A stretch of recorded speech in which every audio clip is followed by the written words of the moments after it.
तो कल हमने क्या डिस्कस किया था? कल की क्लास में हमने दो चीज़ें डिस्कस की थी जस्ट, क्या, joint PMF, joint PDF, and फिर how to find marginal PDF और PMF from given joint PDF और पीएमएफ, यही था। फिर प्रोबेबिलिटी कैसे फाइंड करेंगे यूजिंग दैट ज्वाइंट पीडीएफ या ज्वाइंट पीएमएफ, ये डिस्कस किया था।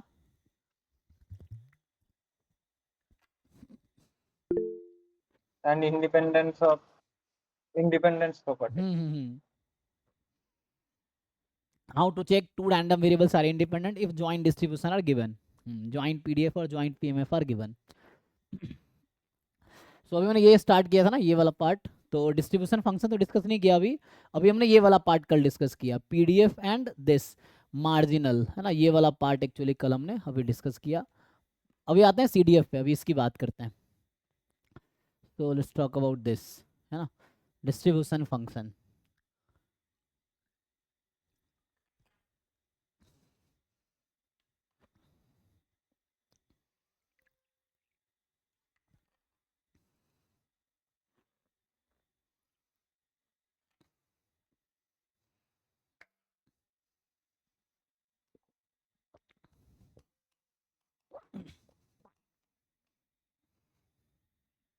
सो ज्वाइंट सीडीएफ की क्या डेफिनेशन होगी?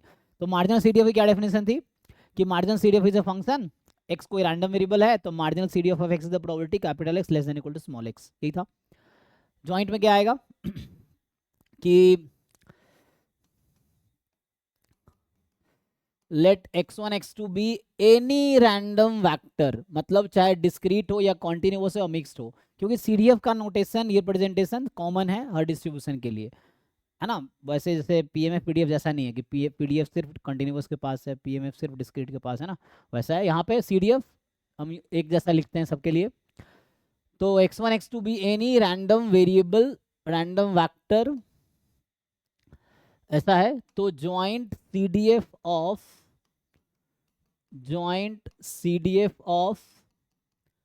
x1 x2 is a function.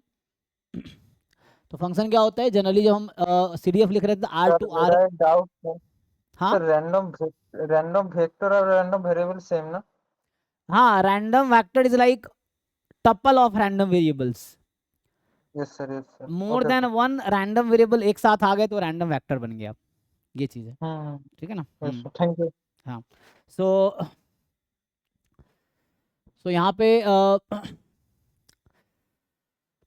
So CDF of x1 x2 is a function, तो ये फंक्शन हमारे पास होगा x1 x2, और इसका डोमेन अब आर स्क्वायर होगा, और कोडोमेन आप 0 to 1 लिख सकते हैं, है ना। जैसे जब हम वन वेरिएबल में सीडीएफ लिख रहे थे तो f फ्रॉम r to 0 1, तो वैसे यहाँ आर स्क्वायर टू 0 1 है, defined as f of x1 x2 at x1 x2। और जैसे वन वेरिएबल में आप डिफाइन कर रहे थे probability capital X less than equal to small X, यहाँ भी ऐसे ही है। So probability capital x1 less than equal to small x1 intersection capital x2 less than equal to small x2, ये सिंपल डेफिनेशन है। जैसे वन वेरिएबल था वैसे बीच में इंटरसेक्शन है, कॉमा मतलब इंटरसेक्शन है यहाँ पे। ओके जी, तो ये तो सबको समझ आ रहा होगा कि पहले इतना ही लिखते थे, अब साथ में एक और आ गया, because there are two random variables, तो ज्वाइंट सीडीएफ है ये, है ना, this is the joint CDF. एक एग्जांपल देख लो। हाँ, यहाँ पर इंटरसेक्शन का मीन साथ में होने की प्रोबेबिलिटी, इंटरसेक्शन का मतलब, हाँ, साथ में होने की तो प्रोबेबिलिटी। इसका मतलब है कि वैसे आउटकम सैंपल स्पेस के जिसके लिए x1 ओमेगा की value less than equal to x1 हो, इंटरसेक्शन, तो ये एक सेट है।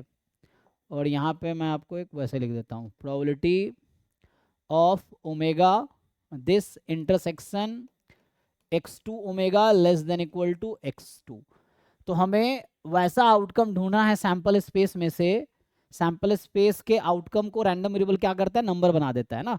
सैंपल स्पेस में तो कुछ भी हो सकता है आउटकम, हेड टेल, क्वाइन में डाइस, पत्ता, है ना, ये जो मतलब क्या होता है जैसे जो इंग्लिश में क्या बोलते हैं पत्ते को, कार्ड्स, हाँ कार्ड्स जो होते हैं, तो ये जो कार्ड्स कुछ भी हो सकता है सैम्पल स्पेस में ना, कोई भी ऑब्जेक्ट हो सकता है, बट रैंडम वेरिएबल क्या करता है, उस आउटकम्स को नंबर पे मैप कर देता है.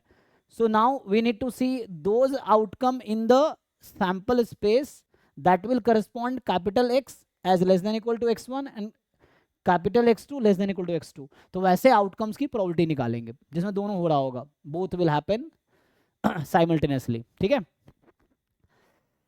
तो ये मतलब है एक्चुअली. जैसे एग्जांपल देखो, अभी आपको समझ आ जाएगा. एक एग्जांपल इस पे ट्राई करते हैं, है ना, कि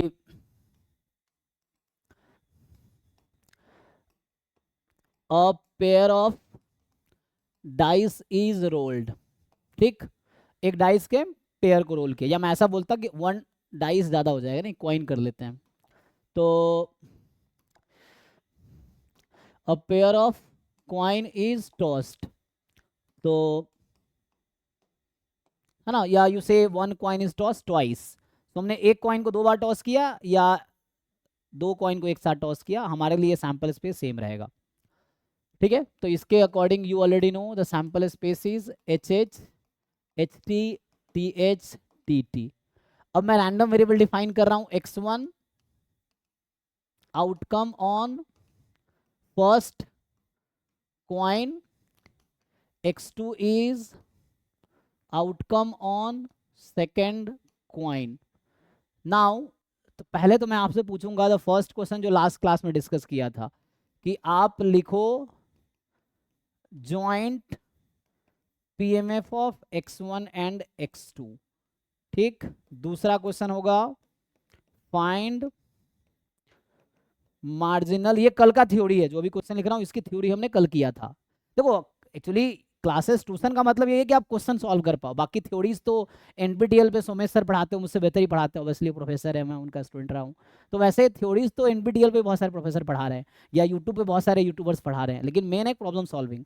अगर आप क्वेश्चन सॉल्व कर पाओगे तभी एग्जाम निकलेगा, चाहे आप किताब कितना मतलब थ्योरीज रट्टा मार लो और कितने भी वीडियोस देख लो, मेन है प्रॉब्लम सॉल्विंग. तो प्रॉब्लम अगर आप सॉल्व यहाँ कर पा रहे हो तो एग्जाम में भी सॉल्व कर पाओगे.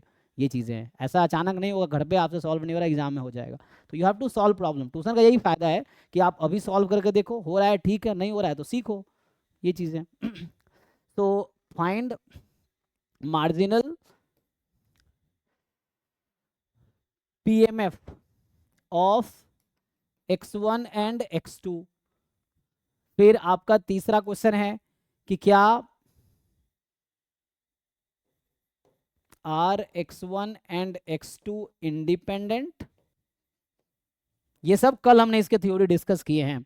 अब मैं अगला पार्ट लिख रहा हूं, आगे मैं ये भी पूछ लूं, चलो जो कल डिस्कस किया उसके अकॉर्डिंग, कि क्या प्रोबेबिलिटी है कि, ये कल भी पूछा था हमने ये question, x1 plus x2 is equal to 2. पांचवा पार्ट है क्या प्रोबेबिलिटी है x1 is equal to x2, ये सब भी कल पूछा था. तो ये पार्ट पहले कैलकुलेट करो, फिर हम आएंगे आज वाले मुद्दे पे. तो आज का क्या करना है हमें, आज हमें फाइंड करना है आगे फर्दर सिक्स्थ पार्ट में. ठीक है, बाकी कल हमने ऐसे क्वेश्चंस भी आपको बताए थे, जैसे मान लो ये सिक्स्थ है कि what is the probability x1, है ना, ऐसे ही क्वेश्चंस एग्जाम में भी मिलेंगे, एग्जाम में कोई बाहर से थोड़ी बनाते हैं.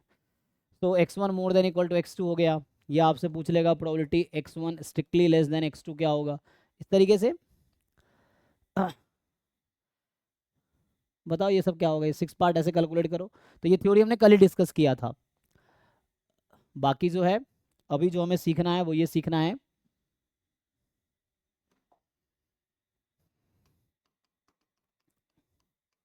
Joint CDF of x1 x2, ये फाइंड करो.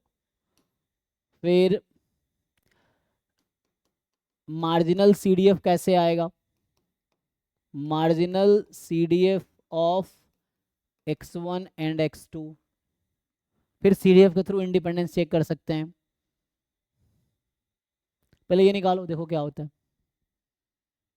निकाल पाओगे, ट्राई करो.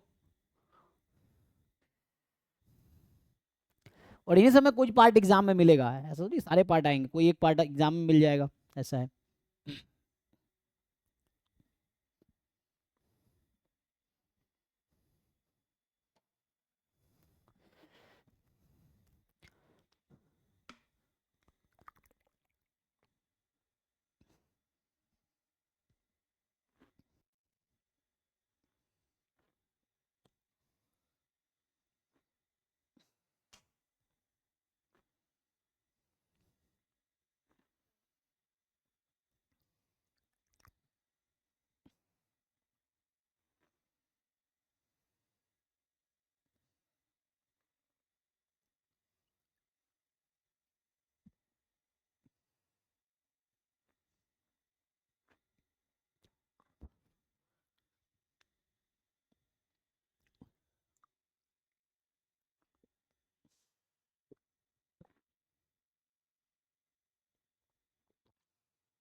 अच्छा, ये x1 is equal to x2 बराबर 2 सेंस करता है?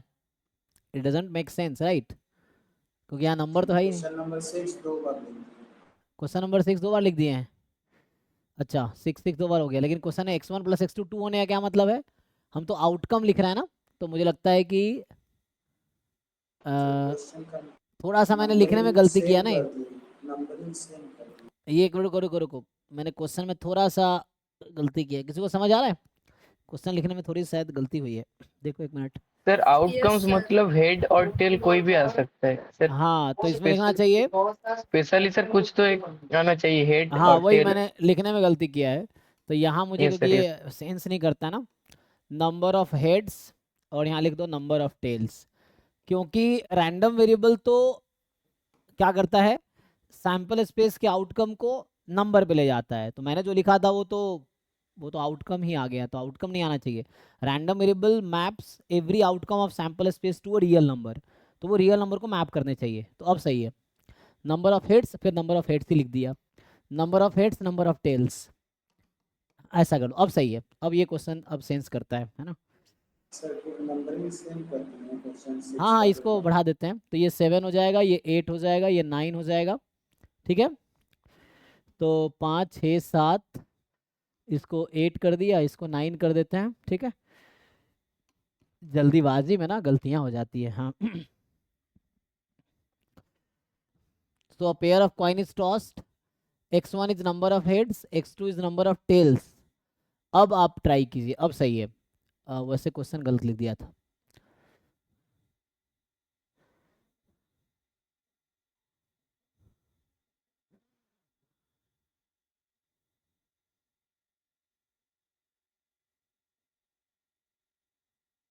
क्योंकि आउटकम तब लिखता मैं डाइस वाला केस होता ना, तब आउटकम लिखता डाइस में।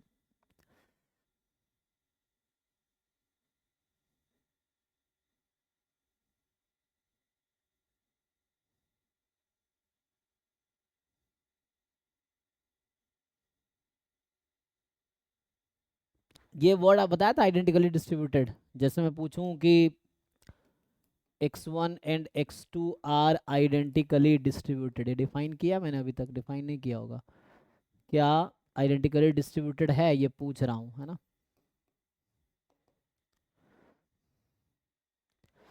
तो यहाँ मतलब है कि are x1 and x2 identically distributed.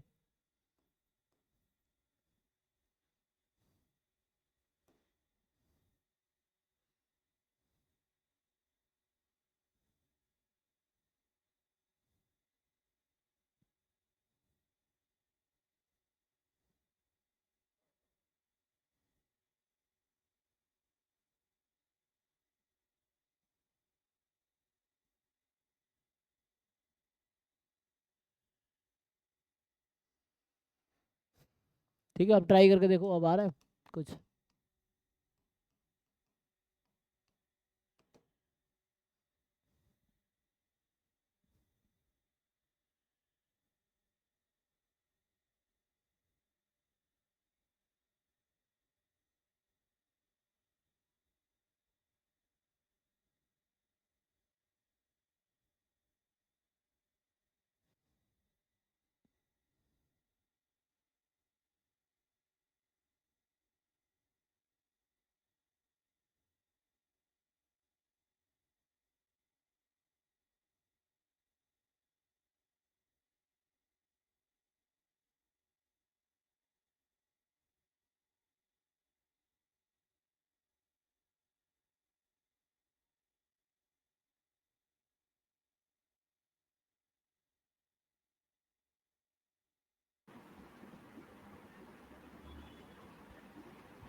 Sir इसको उसी तरह टेबल से बनाएं, जैसे x1 is equal to 0, x2 is equal to हाँ 1, डिस्क्रीट है, वैसे ही ठीक रहेगा।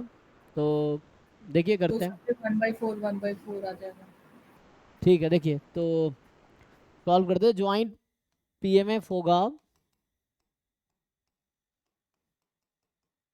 ये सब आप लोग इजीली कर पाएंगे, आसान है। तो x1 x2, x1 का सपोर्ट क्या है, अपने एक कॉइन को 2 टाइम टॉस किया तो कितनी बार हेड आ सकता है, 0 1 2, 3 पॉसिबिलिटी है।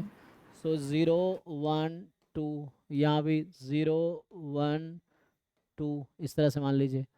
अब 0 0 आपको निकालना है प्रोबेबिलिटी, तो इसका मतलब है पहला 0 0 का मतलब है x1 is 0 and x2 is 0, ये चीज़ है। सो x1 is 0 and x2 is 0, तो क्या होगा बताइए, सैंपल स्पेस में ऐसा कौन कौन सा आउटकम है जिसके करस्पॉन्डिंग x1 x2 दोनों 0 है? क्या सैंपल सर स्पेस, ऐसा तो नहीं हो सकता। हाँ तो इसका मतलब ये इम्पॉसिबल इवेंट है, तो प्रोबेबिलिटी 0 हो जाएगी, है ना। Yes sir. जैसे आप क्या करोगे, एच एच के करस्पॉन्डिंग x1 की वैल्यू 2 है, x2 की वैल्यू 0 है, यहाँ x1 1 x2 1 x1 1 x2 1, x1 की वैल्यू 0 x2 की वैल्यू 2, तो ये प्रोबेबिलिटी 0 हो जाएगी। क्यों 0 हो जाएगी? क्योंकि इसका एक्चुअल मतलब क्या होता है कि सैंपल स्पेस में कौन कौन से आउटकम है that will correspond x1 is equal to 0 sir इसका आंसर 1 होगा क्या, जॉइंट? सर x1 हेड और x2 टेल है ना, हाँ सर तो पॉसिबल ऐसा तो हो सकता है। उसका वैल्यू पॉसिबल है क्योंकि सर x1 नहीं, नंबर ऑफ दोनों एक साथ, दोनों एक साथ रुको तो रुको, पॉसिबल नहीं हो ज्वाइंट है, सकता। देखो समझो, इसका एक्चुअल मतलब ये है कि those outcome in sample space जिसमें x1 ओमेगा 0 हो जाए एंड x2 ओमेगा भी 0 हो जाए, सिंगल ओमेगा के करस्पॉन्डिंग, वैसे कौन कौन से आउटकम है, ज्वाइंट है, ये जो लिख रहे हैं इसी को बोलते हैं ज्वाइंट पीएमएफ। तो ये ज्वाइंट पीएमएफ लिख रहे हैं, बताओ कौन से आउटकम, आपको क्या लगता है इन चारों में कौन से आउटकम ऐसा है? Sir TH. चलिए टीएच लेते हैं, तो टीएच के करस्पॉन्डिंग x1 की वैल्यू कितनी आएगी? 0 0 हैं? क्योंकि सर x1 जो है नंबर ऑफ हेड को सर 1 0 और 0 1 होगा। जैसे आपने एक कॉइन को टॉस किया, तो पेयर ऑफ कॉइन को टॉस किया, तो इसमें क्या बोल रहा है, नंबर ऑफ हेड्स ऑब्टेन्ड, या तो हेड 0 आएंगे या 1 आएगा या 2 आएगा, टेल या तो 0 आएगा या 1 आएगा या 2 आएगा, तो आपको इंटरसेक्शन लेना है, ठीक है। तो x1 corresponding to h, TH में कितनी बार हेड आया है? एक बार ही तो आया है। 1 time, yes. Hmm, x1 is with respect to first coin। कहाँ फर्स्ट कॉइन, वो तो मैं गलती से लिखा था, वो सही कर दिया ना अब, फर्स्ट सेकंड हटा दिया, वो तो गलती से उसमें वो डाइस था, डाइस वाला केस दिमाग में आ रहा था, इसलिए वो फर्स्ट सेकंड हो गया था। अभी तो ये है ना नंबर ऑफ हेड्स ऑब्टेन्ड, एक पेयर ऑफ कॉइन को टॉस किया तो कितनी बार हेड आया, 2 बार टॉस किया ना, पेयर किया, द नंबर ऑफ 2 बार जो टॉस किया तो कितनी बार हेड आया, कितनी बार टेल आया, वो काउंट कर रहे हैं अब, चेक कीजिए। सो सर हाँ, सर जो x1 है और x2 वो तो आपस में इंडिपेंडेंट है ना, कैसे इंडिपेंडेंट होगा, तो सर वो सोचो, जैसे मान लो कॉइन पे एक बार हेड आया और तुमने 2 बार टॉस किया है, तो कितनी बार टेल आ सकता है, एक बार ही टेल आएगा, क्योंकि हमने 2 बार ही टॉस किया ना, हमने एक पेयर ऑफ कॉइन को टॉस किया ना, मतलब एक कॉइन को 2 बार टॉस किया मान लो, या 2 कॉइन को टॉस किया है, तो एक पे हेड आया तो जरूरी है, अगर मैं बोल रहा हूँ कि एक दोनों में से मिला के एक पे किसी पे हेड आया तो गारंटी है दूसरे पे टेल आया होगा, अगर एग्जैक्टली 1 में बोल रहा हूँ तो डिपेंडेंट है, ये इंडिपेंडेंट नहीं है। Number of heads number of tails, अभी ये एक दूसरे पे डिपेंड करेगा। जब एक बार है ना, या तो पेयर ऑफ कॉइन टॉस में दिक्कत है तो ये समझ लो कि a coin is toss twice, वही बात है, अगर वैसे दिक्कत है so a coin is tossed twice, sample space same ही बनाएगा, ये चीज समझ लो आप, एक कॉइन को 2 बार टॉस किया तभी सैंपल स्पेस यही रहेगा। अब बोल रहे हैं कि 2 टाइम्स में से कितनी बार हेड आया, तो या तो 2 बार में से एक बार भी हेड नहीं आएगा, दोनों बार टेल आ सकता है, या एक बार हेड एक बार टेल आएगा, या दोनों बार टेल आ सकता है, यही पॉसिबिलिटी है ना, तो ये तो सैंपल स्पेस हो गया। अब हमें देखना है कि x1 की वैल्यू क्या है, x2 की वैल्यू क्या है, तो पहले तो हर आउटर में करस्पॉन्डिंग x1 x2 निकाल लो, ये आसान रहेगा समझने के लिए। देखो x1 करस्पॉन्डिंग टू HH 2 है, रैंडम वेरिएबल करता क्या है, हर आउटकम सैंपल स्पेस को किसी नंबर के साथ मैप करता है। सो x1 is a random variable that will map HH to 2, x1 will map th to 1, x1 will map ht to x1 will map ht to 1, x1 will map tt to 0, क्योंकि x1 number of heads count कर रहा है। Similarly आप x2 की बात करो तो यहाँ पे x2 का लिख देता हूँ, x2 will map hh to 0. Random variable is a function that map every outcome of sample space to a real number. तो ये 1 हो जाएगा, x2 to ht 1 हो जाएगा, x2 to tt यहाँ से 2 आ जाएगा। ये आपका आ गया सैंपल स्पेस। अब देखो ऐसा कौन सा आउटकम है सैंपल स्पेस में जिसमें उसके करस्पॉन्डिंग कॉमन आउटकम के करस्पॉन्डिंग x1 x2 दोनों 0 है। अच्छा वैसे आप सोच सकते हो, आप ऐसे दिमाग लगा सकते हो, देखो चलो मैं वैसे लिख के दिखा देता हूँ। तो वैसे आप सोचोगे तो ऐसा होगा, जैसे इसके करस्पॉन्डिंग लिखूंगा x1 0 कब है, नंबर ऑफ हेड 0 है तो tt के करस्पॉन्डिंग, तो ये एक सेट हो गया। इंटरसेक्शन x2 0 कब है, hh के करस्पॉन्डिंग। अब इसका आपको इंटरसेक्शन लेना है तो हमें इसकी प्रोबेबिलिटी निकालनी है ना, या ऐसे सिंपल ब्रैकेट लगा लो। तो हमें इस इवेंट की प्रोबेबिलिटी, ये एक इवेंट है तो इसमें इंटरसेक्शन क्या आ रहा है 5, तो प्रोबेबिलिटी कितनी 0, ऐसा हो गया। सिमिलरली आप बाकी सारे निकालो, जैसे x1 is 0 and x2 is 1। सोचो ऐसा कोई आउटकम है तो x1 0 के करस्पॉन्डिंग मिलेगा अगेन tt, और यहाँ पे आएगा htth, तो यहाँ होगा h, ठीक है ना। तो ये होगा tt आउटकम है और दूसरे वाला है htth। इसका इंटरसेक्शन देखना है तो कुछ भी कॉमन नहीं, अगेन 0 आ गया तो अगेन इट इज 0, तो ये 0 आएगा। 0 2 x1 इज 0 x2 इज 2, तो x1 इज 0 का मतलब कितना है कि x1 0 का मतलब नंबर ऑफ हेड इज 0, तो tt है ऐसा, और x2 2 का मतलब दोनों टेल आ गया tt, तो एक आउटकम है कितने में से, 4 में से, तो प्रोबेबिलिटी कितनी 1/4। समझ ना क्यों, क्योंकि दोनों सेम ही है ना। तो यहाँ इंटरसेक्शन मिला, इंटरसेक्शन में क्या मिला tt आया, तो tt की प्रोबेबिलिटी कितनी 1/4। सो अभी हमने क्वाइन, जब सिंपली क्वाइन लिखते हैं तो मतलब हम लोग अनफेयर क्वाइन मतलब फेयर क्वाइन लेके चलते हैं। सो यहां से आ जाएगा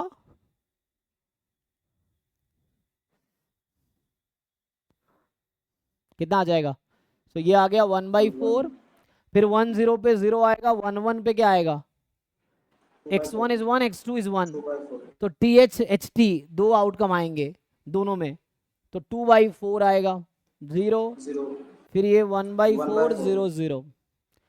ये जॉइंट पीएमएफ है, टेबल के थ्रू लिखा है।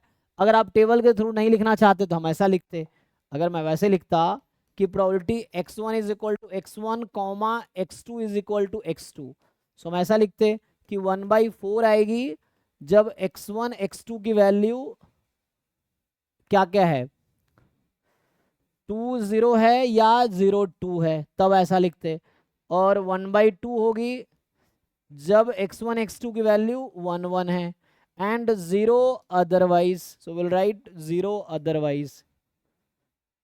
सो ऐसे ये है जॉइंट पीएमएफ।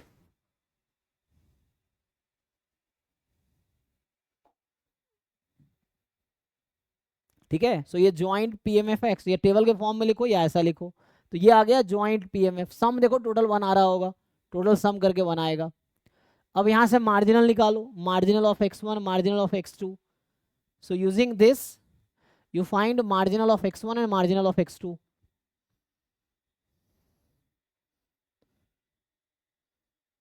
निकाल पाओगे ना, मार्जिनल तो कल निकाला था हमने, x1 बराबर 0, तो x1 मैंने इधर लिख रखा है इस बार, तो ये ऐड हो जाएगा, ये ऐड हो जाएगा, ये ऐड हो जाएगा easily.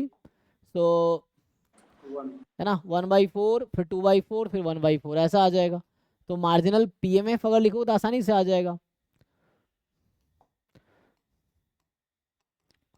Marginal PMF of x1, so probability x1 is equal to x1, तो यहाँ से x1 की चाहिए तो ये तीनों ऐड करो, 1/4 2/4 1/4, तो 1/4 होगा जब x1 की वैल्यू 0 या 2 है, 1/2 होगी जब x1 1 है, 0 अदरवाइज।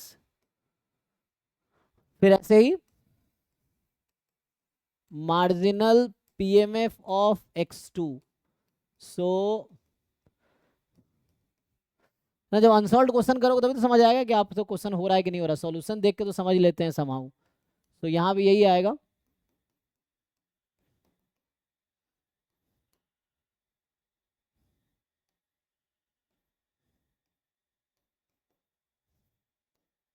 ये हो गया। द क्वेश्चन इज क्या ये आइडेंटिकली डिस्ट्रीब्यूटेड है? Are they identically distributed? Yes sir. तो दोनों का कॉमन है ना, कॉमन पॉइंट पे कॉमन पीएमएफ है। तो आइडेंटिकली डिस्ट्रीब्यूटेड का डेफिनेशन शायद मैंने पहले लिखा होगा, अगर नहीं लिखा होगा मैं लिख देता हूँ। तो ये तो था ज्वाइंट सीडीएफ की डेफिनेशन है ना, this was the definition of joint CDF. Identically distributed लेकिन independent नहीं। दिखाए थे? नहीं नो वो सर, नहीं नो लिखा। सर। अच्छा ठीक है। तो क्योंकि ये वर्ड यूज करेंगे ना हम लोग, इंडिपेंडेंट तो कल लिखाया था। ये जो आई डी बोलते हैं, तो I is independent, I D एक साथ है, आई डी आइडेंटिकली डिस्ट्रीब्यूटेड है ना। इंडिपेंडेंट एक आई है और दूसरा आई डी, मतलब आइडेंटिकली डिस्ट्रीब्यूटेड। तो इंडिपेंडेंट एंड आइडेंटिकली, उसको आई डी बोलते हैं। तो आइडेंटिकली डिस्ट्रीब्यूटेड रैंडम वेरिएबल्स,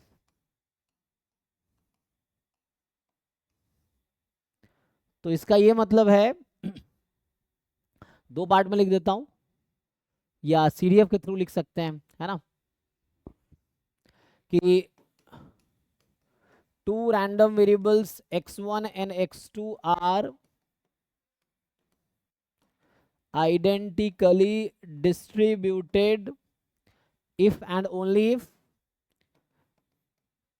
मैं CDF के थ्रू लिखता हूँ, CDF of x1 at t and CDF of x2 at t, या आप चाहो तो x लिखना चाहो x लिख लो, कॉमन x होने चाहिए, पॉइंट कॉमन होने चाहिए।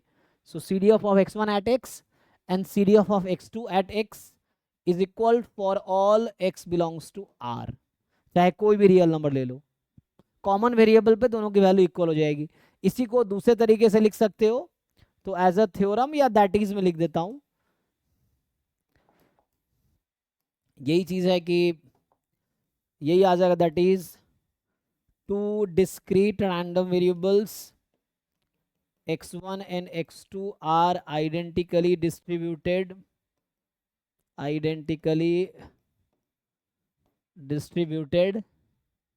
if and only if PMF of x1 is equal to x is equal to PMF of x2 is equal to x for all x belongs to R।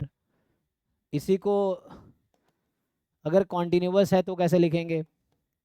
So two continuous random variables x1 and x2 are identically distributed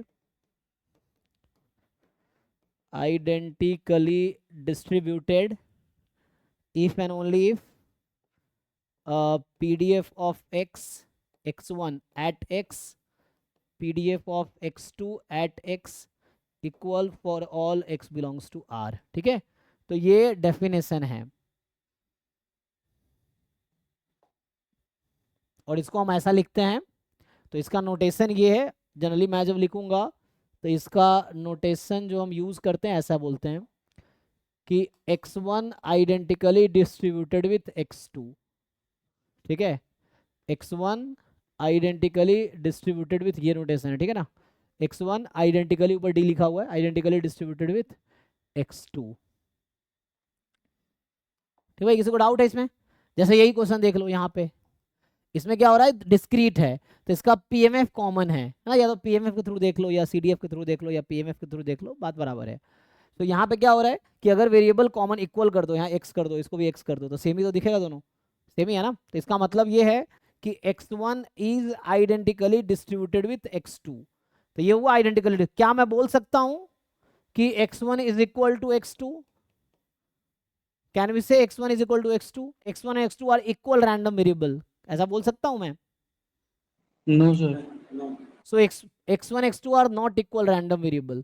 x1 एक function है, x2 एक function है, और two functions equal कब हो सकते हैं? जब डोमेन के ईच पॉइंट पे उसका रेंज का ईच पॉइंट कॉमन हो। लेकिन यहाँ पे देखो तुम ध्यान से, यहाँ पे क्या हो रहा है, HH पे x1 की वैल्यू 2 है और HH पे x2 की वैल्यू 0 है, तो इक्वल फंक्शन तो नहीं है है ना, तो equal random variable is a function, तो x1 x2 two random variables means that is a function.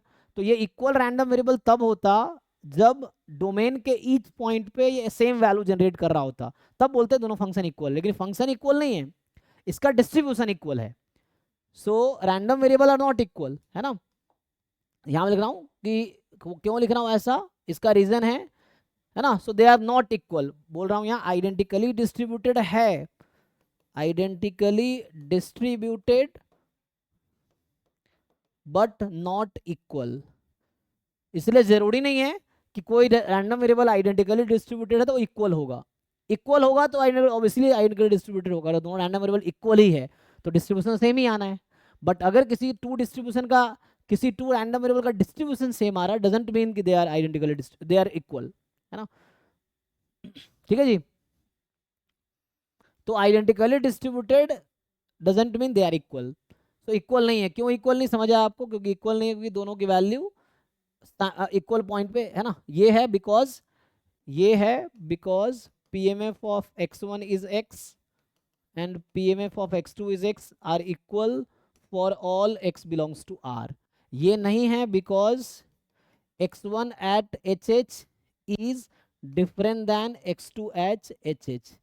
ठीक है, x1 at HH is different than x2 at HH, क्योंकि x1 एट HH 2 है और x2 0 है, तो इक्वल नहीं है इसीलिए। सो आइडेंटिकली डिस्ट्रीब्यूटेड है, इक्वल नहीं है। नाउ अगले पार्ट पे आते हैं। तो यह ना यहाँ लिख रखा था मैं कि क्या आइडेंटिकली डिस्ट्रीब्यूटेड है, तो इसका आंसर होगा यस। ठीक, अब बताओ क्या इंडिपेंडेंट है। तो ये तो मैंने ज्वाइंट PMF निकाल दिया, मार्जिनल भी फाइंड कर दिया, क्या वो इंडिपेंडेंट है, चेक करो यहाँ से। तो इंडिपेंडेंट के लिए कल क्या बताया था मैंने कि ज्वाइंट PMF का प्रोडक्ट मार्जिनल PMF के इक्वल, मार्जिनल का प्रोडक्ट ज्वाइंट के इक्वल हो जाए। तो इन दोनों का प्रोडक्ट ऐसा हो रहा है इक्वल, 0 0 पे ही देख लो। अगर ऐसे अकेला देखोगे 0 पे तो क्या प्रोबेबिलिटी है। तो मैं क्या कहना चाह रहा हूं कि probability x1 is 0 x2 is 0, वैसे तो 0 आया है, लेकिन तुम अलग अलग अगर सोचते x1 is 0 into x2 is 0 तो क्या आता, 0 पे 1/4, 0 पे 1/4, तो ये 1/16 हो जाता। दोनों इक्वल तो नहीं है, तो joint at 0 0 is not equal to product of marginals. So one counter example is enough to say false, तो means it is not independent random variable. So x1 and x2 are not independent, लेकिन identically distributed है, equal नहीं है, independent नहीं है, but identically distributed है। Sir ये same हो जाता तो फिर बाकी सारा पॉइंट भी चेक कर लेना जी, फिर फर्दर पॉइंट पे चेक करना पड़ता। तो are independent, answer is no, so they are not independent. ठीक, अब नेक्स्ट पार्ट है। अब ये सब देखो, क्या प्रोबेबिलिटी x1 प्लस x2 बराबर 2, तो आप यहाँ सेलेक्ट कर सकते हो कि क्या क्या आउटकम है जो सपोर्ट कर रहा है ना। तो इसमें क्या क्या हो जाएगा, 2 0 0 2 1 1, तो पूरे प्रोबेबिलिटी 1 हो जाएगी। x1 is equal to x2 की क्या प्रोबेबिलिटी है, 1/2। बाकी लोग बताइए। क्या ये 1/2 है,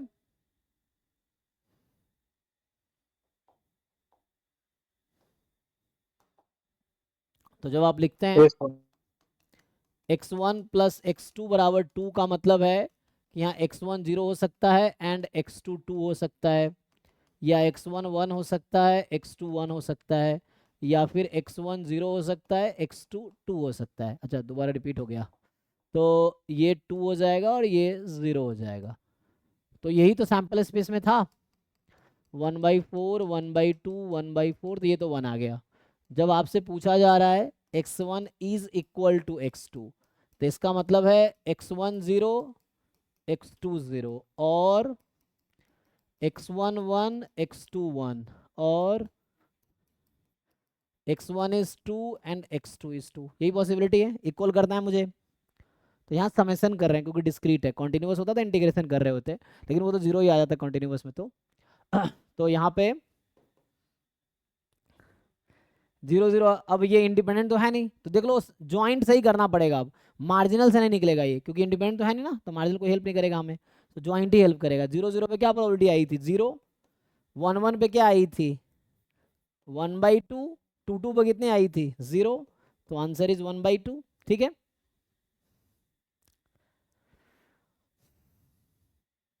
नेक्स्ट क्या था, अब तो निकाल ही लोगे, x1 more than equal to x2, तो आउटकम काउंट कर लो या समेशन कर लो, है ना, तो ये सब निकाल लोगे आप।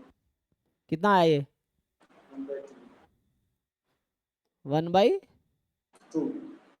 2 ही आया।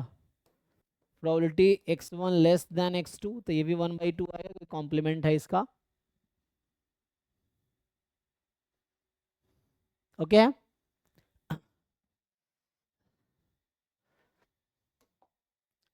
चलिए मेन पॉइंट पे आते हैं। ये सब जो अभी कर रहे थे लास्ट क्लास का ही था, है ना, तो हमने ये सारी पॉइंट फाइंड किए, तो ये सब लास्ट क्लास में इसके थ्योरी पढ़े थे हमने, तो उस पर ये क्वेश्चन लिख दिया, और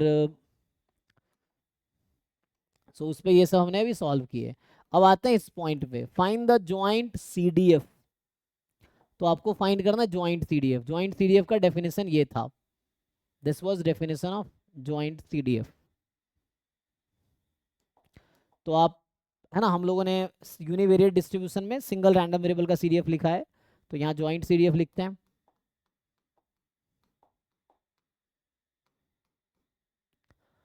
तो देखो जॉइंट CDF क्या होगा, तो जॉइंट PMF का हेल्प ले सकते हो, तो यहाँ होगा joint CDF of x1 x2, जिसका नोटेशन होता है, अब वो सारे पॉसिबल कॉम्बिनेशंस लिखने पड़ेंगे आपको, जो यूनिवेरिएट में आप लिखते थे। यूनिवेरिएट में क्या करते थे कि सपोर्ट क्या है यहाँ पे 0 1 2, तो आप लिखते थे x less than 0, between 0 1, between 1 2, more than 2, 4 cases थे। अब वही 4 केसेस x2 के लिए आएंगे, 4 × 4 16 केसेस टोटल बनेंगे, तो 16 में कुछ केसेस कंबाइन हो जाएंगे, तो है ना, तो जैसे केसेस क्या बनेगा, जब x1 लेस देन 0 है, और कर देता हूँ x2 लेस देन 0 है, क्योंकि ये तो इम्पॉसिबल इवेंट है ना, क्योंकि x1 का जो सपोर्ट है, the support of x1 you know is 0 1 2, and support of x2 you know is 0 1 2। अब आपको लिखना पड़ेगा यहाँ पे कि जब x1 more than equal to 0 less than 1 है, एंड x2 भी more than equal to 0 less than 1 है। अब इसको बढ़ाओ, जब x1 more than equal to 1 less than 2, इसको फिक्स रखो अभी, एंड जब x1 more than equal to 2 है, और x2, या ये एंड में लिख देंगे मोर देन इक्वल टू वाला, अभी बाकी इसको आगे एक्सटेंड करो, तो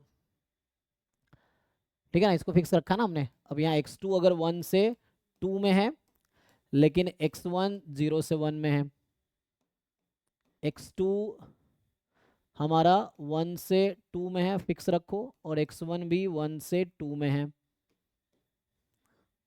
और अगला केस होगा 2 से 3 वाला, है ना, 0 से 1, 1 से 2, ऐसे चलेगा। ऐसा 2 से 3 वाला हमने क्यों लिखा, पहले आगे लिख देते, क्योंकि कहाँ तक जा रहा है, अच्छा 0 1 लेस देन 0, 0 1, 1 से 2 से ज़्यादा, ठीक है, इससे ज़्यादा नहीं जाएगा ना, 2 से 3 क्यों जाएगा, क्योंकि 2 के बाद तो कोई सपोर्ट ही नहीं है, सो दैट्स फाइन, यहाँ तक ओके है। अब क्या लिखेंगे, तो यहाँ होगा x1 more than equal to 2, और यहाँ रखो फिक्स इसको, किसको, x1 को फिक्स रखो 0 से 1 में, और x1 more than equal to 2, x1 को फिक्स रखो 1 से 2 में। वैसे ही अब इसको चेंज करो, तो यहाँ से होगा, अब x1 more than equal to 2 हो जाएगा, और इसको फिक्स रखना पड़ेगा। x2 more than यहाँ equal x2 चल रहा था ना, जी जी जी, इधर x2 चल रहा है, इधर x1 चल रहा है, देख लो एक बार, है ना, तो यहाँ पे क्या आएगा, x2 more than equal to 0, x1 की वैल्यू 0 से 1 में, x2 more than equal to 0, x1 की वैल्यू 1 से 2 में, और लास्ट में आएगा, एक्चुअली ये देख मेरा किसके साथ कौन है ना, तो यहाँ से तो अभी हम लिख रहे हैं x2 more than equal to 0 वाला case, x2 more than equal to 0, x2 more than equal to 0, 0 या 2, ठीक है भाई। लास्ट क्या बचेगा, लास्ट में x1 more than equal to 2 and x2 more than equal to 2। अब ये देख लो कोई केस रह गया तो बताओ। तो कॉमा मतलब एंड है, ठीक है ना, और को हमने अलग से लिखा है, जहां भी कॉमा लिखा है वो एंड है, तो ये कॉमा जो लिखे हैं वो एंड है, इंग्लिश वाला एंड, ठीक है। तो बताओ प्रोबेबिलिटी क्या आएगी, है ना। और अच्छा, और में दिक्कत है ना, और एक हिंदी वाला और अलग है, सो हिंदी में जो और है वो इंग्लिश में एंड है, ठीक है ना। ओके तो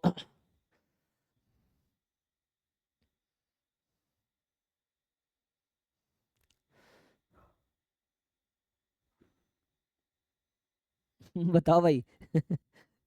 ज्वाइंट सीडीएफ लिखना, ये डिस्क्रीट में थोड़ी दिक्कत है, कॉन्टिन्यूस में इजीली हो जाएगा, वैसे भी होगा ऐसे कॉन्टिन्यूस में भी, लेकिन ये प्रोबेबिलिटी निकालो, बताओ क्या आंसर आएगा।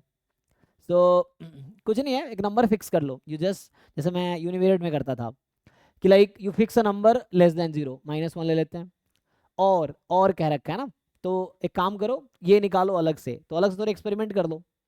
तो जैसे अगर आपसे मैं पूछूं मुझे चाहिए CDF of x1 x2 eight x1 x2, तो इसका एक्चुअल डेफिनेशन तो यही है ना, x1 less than equal to x1, x2 less than equal to x2। तो जैसे मुझे अगर CDF चाहिए,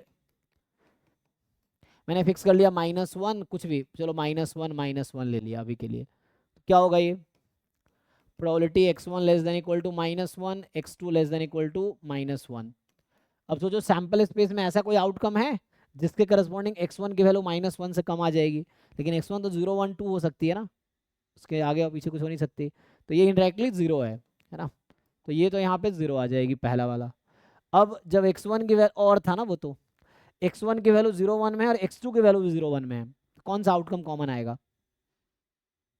सर तो यार x1 x2 को वो वाला 0 शो करना जरूरी है, क्योंकि वो तो 0 से हमेशा 0 से स्टार्ट होती है, 0 से नेगेटिव तो जाती है। हाँ, तो क्या लेना चाहते हैं यहाँ पे, क्या लिखूंगा। नेगेटिव से स्टार्ट करने के बजाय 0 से स्टार्ट करेंगे इसके स्टार्ट को। कहाँ नेगेटिव से स्टार्ट करेंगे। जो x1 लेस देन 0 लिया ना, वो नेगेटिव हो रहा है ना, हाँ, तो वहाँ से स्टार्ट करना जरूरी होता है। CDF must be defined on all real number, तो नेगेटिव पे भी डिफाइन दिखाना पड़ेगा, बिकॉज CDF का डोमेन रियल नंबर है, यहाँ पे CDF का डोमेन R² है, मैं कोई भी रियल नंबर चूज कर सकता हूँ x1 को, और x2 कोई भी रियल नंबर चूज कर सकता हूँ, CDF मस्ट बी डिफाइंड, तो उसलिए लिखना जरूरी है क्योंकि डिफाइंड रहेगा नेगेटिव नंबर पे। तो बताओ भाई, नेक्स्ट बताओ, x1 0 से 1 में, x2 0 से 1 में कुछ आएगा, यहाँ भी 0 होगा शायद, क्योंकि मान लो मैंने हाफ हाफ ले लिया लेट से, तो आपसे पूछा जाएगा CDF एट हाफ हाफ, 1/2 1/2, है ना। ये सब एग्जाम में CDF लिखना नहीं आता है, बस अभी समझने के लिए बता रहा हूँ, इतना ये सब एग्जाम में करने की जरूरत नहीं पड़ेगी। अब सोचो ऐसा आउटकम, तो x1 यहाँ पे x1 की पॉसिबल वैल्यू क्या हो सकती है 0, x2 की पॉसिबल वैल्यू 0, तो indirectly x1 is 0 and x2 is 0, और इसकी प्रोबेबिलिटी अभी हमने निकाली थी कितनी आई थी 0, तो एक्चुअली ये भी 0 ही हो गया। ये बताओ x1 1 से 2 में है और x2 0 से 1 में है, फिक्स कर लो कोई नंबर, x1 को 1.5 ले लो, x2 को 0.5 ले लो, सो x1 को 1.5, 3/2 1/2, तो x1 less than equal to 3/2, x2 less than equal to 1/2, कितना आएगा, तो यहाँ से x1 की वैल्यू आ जाएगी 0 और 1 पॉसिबल है, x2 की वैल्यू सिर्फ 0 पॉसिबल है, और ये अलग अलग करोगे तो 0 0 और 1 0, तब भी प्रोबेबिलिटी 0 ही आएगी, है ना, x1 0 x2 0, x1 1 x2 0, तब भी 0 + 0 0 ही आना है, यहाँ भी 0 ही आ गया। ऐसे सारे केसेस में निकालने पड़ेंगे। यहाँ पे क्या होगा, जब x1 की वैल्यू, है ना, 0 और यहाँ वैल्यू, ये इक्वलिटी यहाँ पे नहीं लगेगी, क्योंकि इक्वलिटी हम लोग राइट कॉन्टिन्यूस बनाते हैं ना, CDF को हम लोग राइट कॉन्टिन्यूस बनाते हैं। तो यहाँ प्रोबेबिलिटी एक्चुअली कहाँ पे था तुम्हें पता है, ज्वाइंट PA में प्रोबेबिलिटी है 0 2 पे, 2 0 पे, 1 1 पे, सिर्फ वहीं पे प्रोबेबिलिटी आएगी, बाकी पे तो आएगी नहीं। तो यहाँ पे देखो, जैसे x1 more than equal to 0 है, तो कैपिटल X1 का पॉसिबल चॉइस सिर्फ 0 होगा, कैपिटल X2 का पॉसिबल चॉइस 0 1 दोनों आएगा, तब भी ये 0 ही आना है, ठीक है। यहाँ पे x1 का पॉसिबल चॉइस 0 1 आएगा, कैपिटल X1 का, और कैपिटल X1 का चॉइस 0 1 आना है, तब भी 0 1 में कुछ है पॉसिबिलिटी नहीं, 0 के साथ 2 होना चाहिए। 1 1 पे है ना, 1 1 पे है, 1 1 मास है ना, यहाँ 1 1 वाला का होगा, देख लो एक बारी। तो 1 1 वाला यहाँ पे प्रोबेबिलिटी देगा, यू फाइंड ईच। सो 1 1 पे 1/2 है, तो ये 1/2 होगा, यहाँ 1 1 आएगा। फिर यहाँ पे x more than equal to 2 fix किया, एक स्मॉल x1 फिक्स कर रहे हैं, नॉट कैपिटल X1, ठीक है ना। स्मॉल x1 फिक्स कर रहे हैं, कैपिटल X1 उसके हिसाब से वैल्यू चूज करेगा एज पर डेफिनेशन।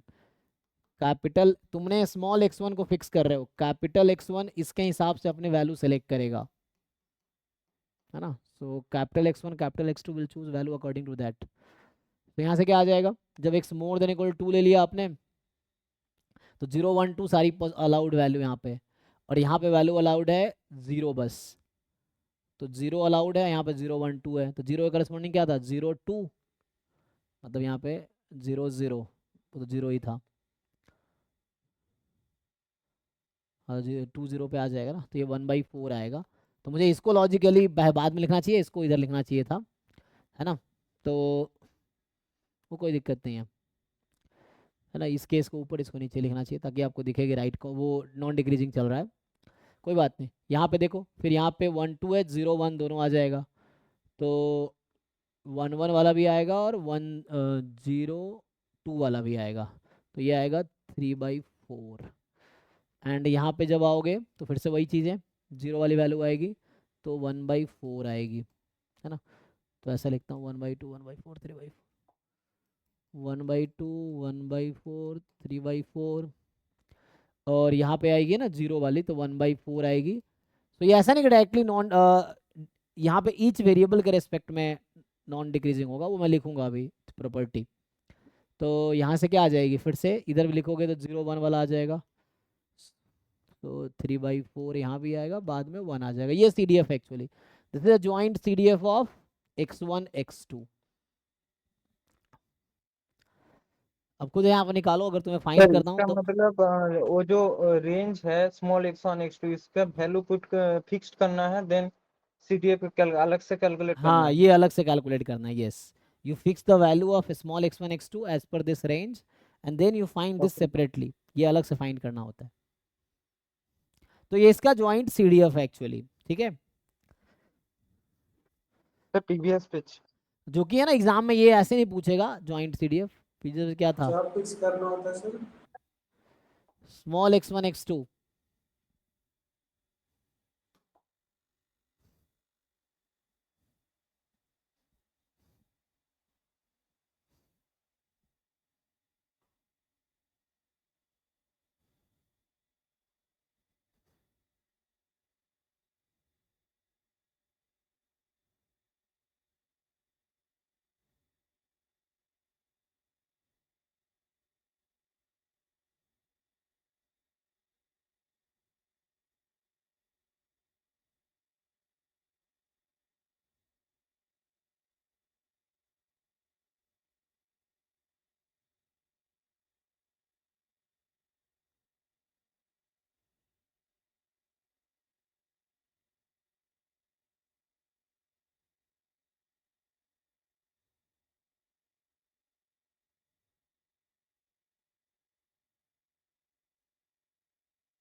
ये सर 1/2 फिक्स किया वही।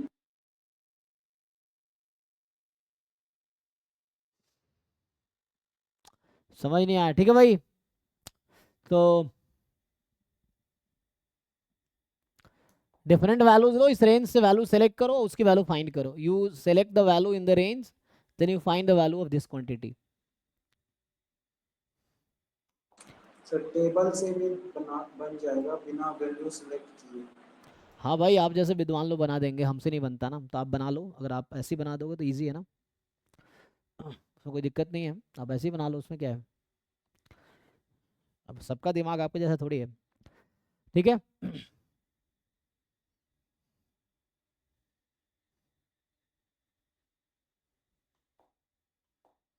आगे देखते हैं। तो यहाँ पे क्या करना, आप मार्जिनल CDF निकालने हैं।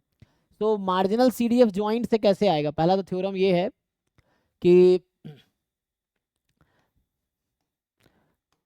मार्जिनल CDF, ऐसे अगर आपको बोलेगा x1 का CDF निकालो, वैसे ही आप निकाल लोगे जैसे पहले हम निकालते थे, वो तो इजी है ना। जैसे मुझे x1 का PMF पता है, जैसे ये PMF पता है, तो हम PMF से तो CDF इजीली लिख सकते हैं ना, हम लोग पहले सीख चुके हैं कि अगर मुझे PMF गिवन है तो हाउ टू राइट CDF, ये तो हम पहले ही जान चुके हैं कि हाउ टू राइट CDF, है ना, कि ये 0 1 2 पे है। x less than 0 0 हाँ, and 0 less than equal to x less than 1 तो 0 वाला 1/4 पॉइंट आएगा 1/4,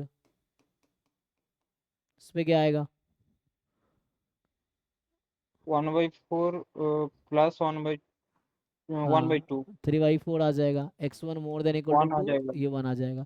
और यही चीज़ें सेम x2 के लिए आ जाएगी, जस्ट x1 की जगह x2 कर दो। तो ये है मार्जिनल CDF x1 x2 का।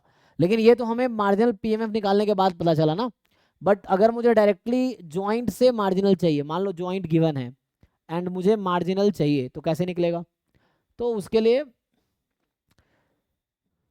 ठीक है ना,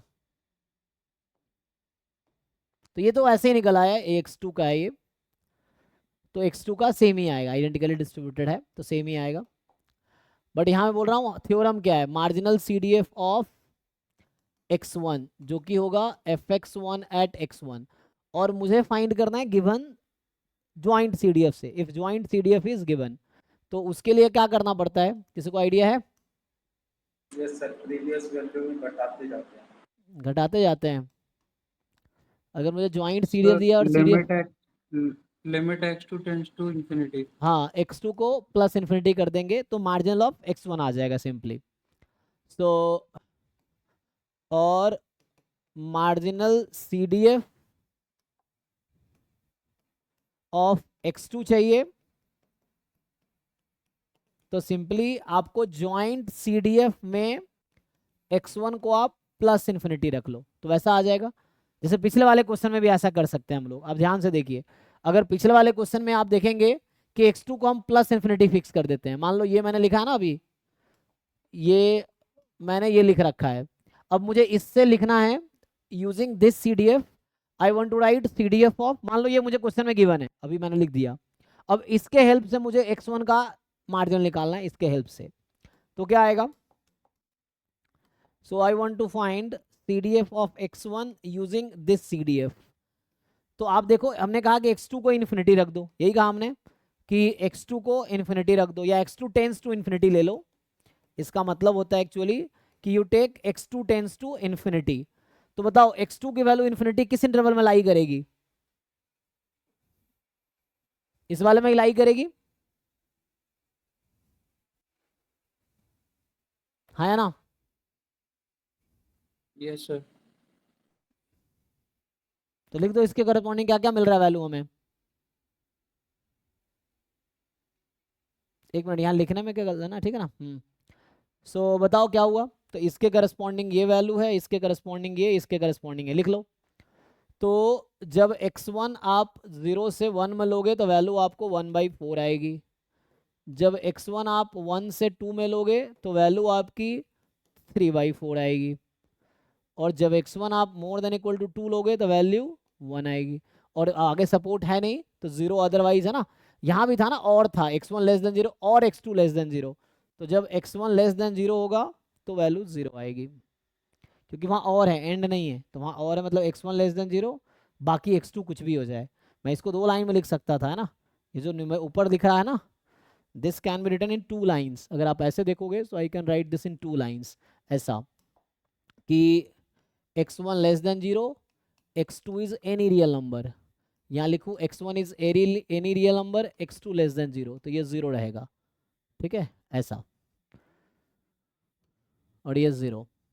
तो यहाँ भी तो x2 more then 0, x2 infinity यहाँ भी है ना, ये कहना चाह रहा हूँ x2 बराबर इन्फिनिटी कहाँ कहाँ है, तो x2 इन्फिनिटी यहाँ है इसमें, और यहाँ भी x2 इन्फिनिटी है। तो थोड़ा सा कॉम्प्लिकेटेड लग रहा होगा ना, बट इतना है नहीं, एग्जाम में ये सब निकालता नहीं है, समझाने के लिए बता रहा हूँ। कुछ लोग जिनको ऑलरेडी थोड़ा बहुत आइडिया उनको आसान लग रहा होगा, जो नए लोग हैं उनको मुश्किल लग रहा होगा, बाकी ऐसा है आसान चीज़। तो ठीक है ना, वैसे ही आप x1 को इन्फिनिटी रख दो तो x2 का CDF आ जाएगा। If you want to find CDF of x2 तो इस जॉइंट CDF में x1 को इन्फिनिटी रख दो, you put x1 as infinity और x1 tends to infinity, so you will get it। अब चेक करो कौन सा इंटरवल है जहाँ x1 इन्फिनिटी है, उसके करस्पॉन्डिंग लिख लो वैल्यूज, x2 के डिफरेंट वैल्यूज के लिए आ जाएगा। ठीक है, तो वैसे आ जाएगा, तो सेम ही आएगा।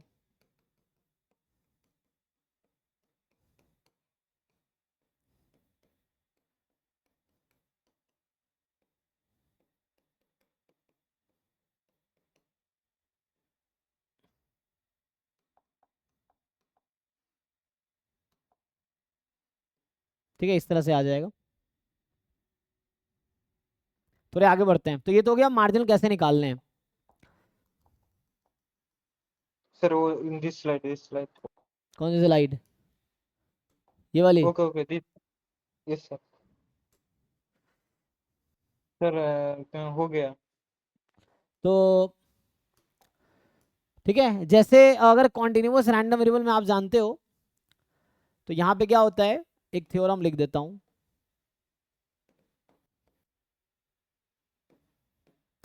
Late x1 x2 be continuous random vector, then तो जैसे अगर x कोई कॉन्टिन्यूअस रैंडम वेरिएबल था तो क्या करते थे, derivative of CDF is PDF। If x is a continuous random variable then CDF का डेरिवेटिव PDF होगा। तो यहाँ भी वो रूल है कि ये जो जॉइंट CDF है उसका derivative, once you do derivative with respect to x1 and once you do derivative with respect to x2, so इसको 2 टाइम डिफरेंशिएट करोगे partially, once with respect to x1 and once with respect to x2, तो ये क्या दे देगा आपको, it will give you joint PDF of x1 x2, but ये सिर्फ continuous में वैलिड है। ठीक है ना, this is only valid for the continuous one. जैसे वो यूनिवेरिएट में होता था कि CDF का derivative PDF continuous random variable के लिए, तो यहाँ भी ऐसे ही है, कॉन्टिन्यूअस रैंडम वेरिएबल के लिए आपका ऐसा हो जाएगा।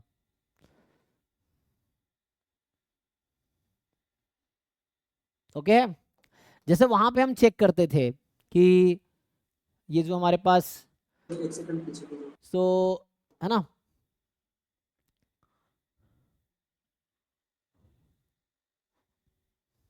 ओके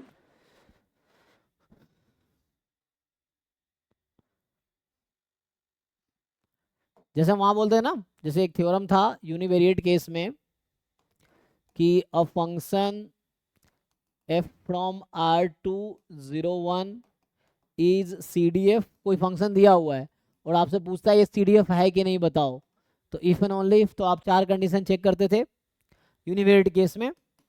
जैसे पहला था कि infinity x tends to infinity पे 1 होनी चाहिए, x tends to minus infinity पे 0 होनी चाहिए, और तीसरा था कि f is right continuous on R, और चौथा वाला प्रॉपर्टी था कि f is non decreasing on R। तो ये तो यूनिवेरिएट में है। तो इसके पैरेलल बाईवेरिएट में क्या थ्योरम है, तो इसके पैरेलल जो बाईवेरिएट का थ्योरम है वो है कि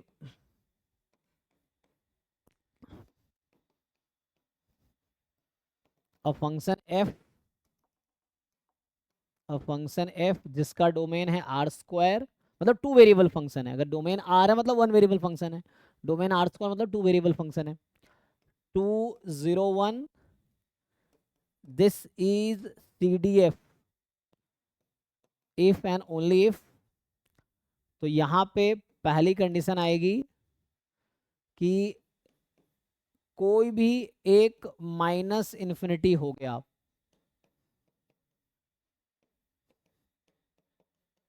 तो 0 हो जाएगा।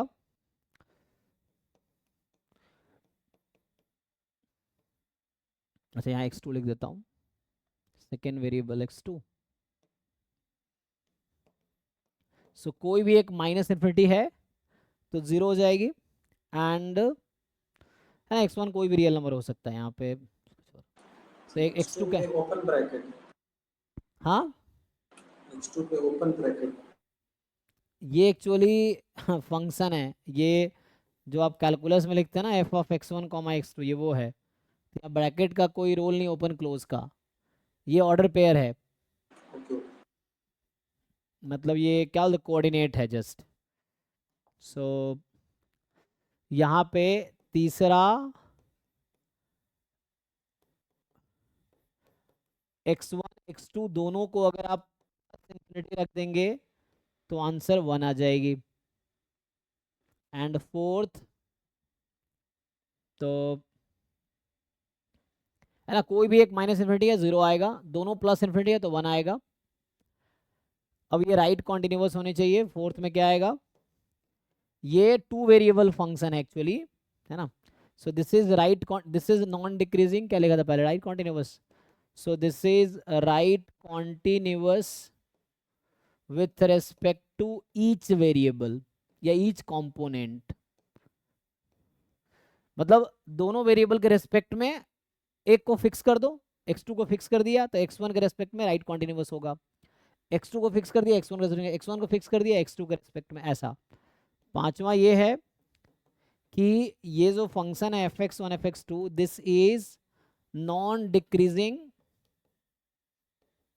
विथ रेस्पेक्ट टू, ये देखो आपने 2 वेरिएबल केस में कभी मैक्सिमम मिनिमम जो हमने पढ़ा है इंक्रीजिंग डिक्रीजिंग पढ़ा है क्या हमने, क्या अभी 2 जैसे 1 वेरिएबल कैलकुलस में क्या बोलते हैं, function is increasing F dash x अगर पॉजिटिव हो जाए तो स्ट्रिक्टली इंक्रीजिंग हो जाता है। तो वैसा आपने 2 वेरिएबल में पढ़ा है कि 2 वेरिएबल फंक्शन कब इंक्रीजिंग होता है कब डिक्रीजिंग होता है, ऐसा आया है कभी? सर वो हेसियन मैट्रिक्स से देखते हैं। हाँ, तो क्या हम ऐसा कभी बोला है हमने कि इस इंटरवल पे इंक्रीजिंग है इस इंटरवल पे डिक्रीजिंग है 2 वेरिएबल फंक्शन? मैक्सिमम मिनिमम देखते थे हेसियन मैट्रिक्स है ना, इंक्रीजिंग डिक्रीजिंग। सैडल पॉइंट रहता है। हाँ सैडल पॉइंट अलग से बोल रहा हूँ, 2 वेरिएबल में इंक्रीजिंग डिक्रीजिंग डिफाइन नहीं है क्योंकि उसमें 2 डायमेंशन, x अलग वैरी कर रहा है y अलग वैरी कर रहा है, तो इसलिए हम ऐसा नहीं बोल सकते कि फंक्शन इंक्रीज कर रहा है डिक्रीज कर रहा है, उसके लिए दोनों है ना। तो एक वेरिएबल को फिक्स करके हम देख सकते हैं कि x के रेस्पेक्ट में क्या हो रहा है, जब x बढ़ा रहा है तो y कैसा हो रहा है, या x को फिक्स कर दिया y की वैल्यू बढ़ा रहा है तो x क्या हो रहा है।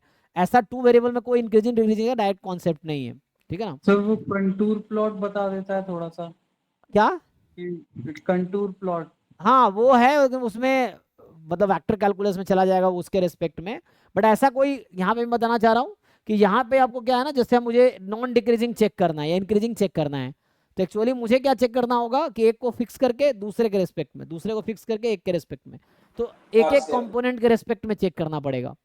सो x1 x2 is non decreasing with respect to each variable, with respect to each variable ऐसा आ जाएगा।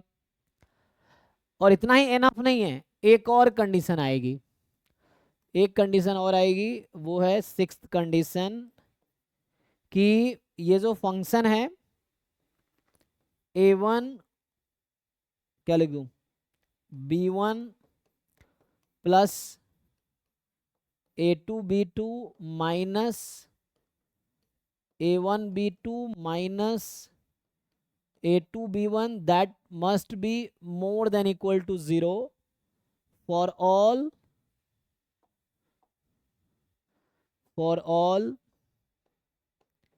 a1 less than equal to a2 and b1 less than equal to b2। सो ये है आपका कंडीशन चेक करने का। एंड व्हाट इज दिस, ये जो 4th पार्ट लिखा ये है क्या। सो देखो इतने सारे कंडीशंस हैं इसके लिए, कोई फंक्शन दिया है पूछेगा वो सीडीएफ है कि नहीं, तो आपको ये सब चेक करना पड़ेगा। अल्लाह ऐसे क्वेश्चन आए नहीं है कभी, इस तरह क्वेश्चन कभी एग्जाम में पूछा नहीं है कि आप बताओ कि ये ज्वाइंट सीडीएफ है कि नहीं है, ऐसा कोई क्वेश्चन पूछा नहीं है इस पे। 1 वेरिएबल में आता है। f माइनस इन्फिनिटी की 0 होगा ना। हाँ ऑब्वियसली, क्योंकि हमने कहा x2 यहाँ पे x2 आप कोई रियल नंबर ले लो तो उसमें कोई दिक्कत नहीं है, x1 यहाँ आप कोई भी रियल नंबर ले लो कोई दिक्कत नहीं है। तो माइनस इन्फिनिटी लिखने का मतलब टेंस टू माइनस इन्फिनिटी है, लिखने का मतलब वो है। 6th वाला क्या बोलूं, हाँ 6 वाला समझाते हैं। तो जैसे वन वेरिएबल में एक थ्योरम था कि let F X X is C D F of X, then what is the probability of X more than A and less than equal to B. इसका क्या फॉर्मूला था? C D F of B minus C D F at A. तो इसी के parallel अगर हम 2 dimension में लिखे, सो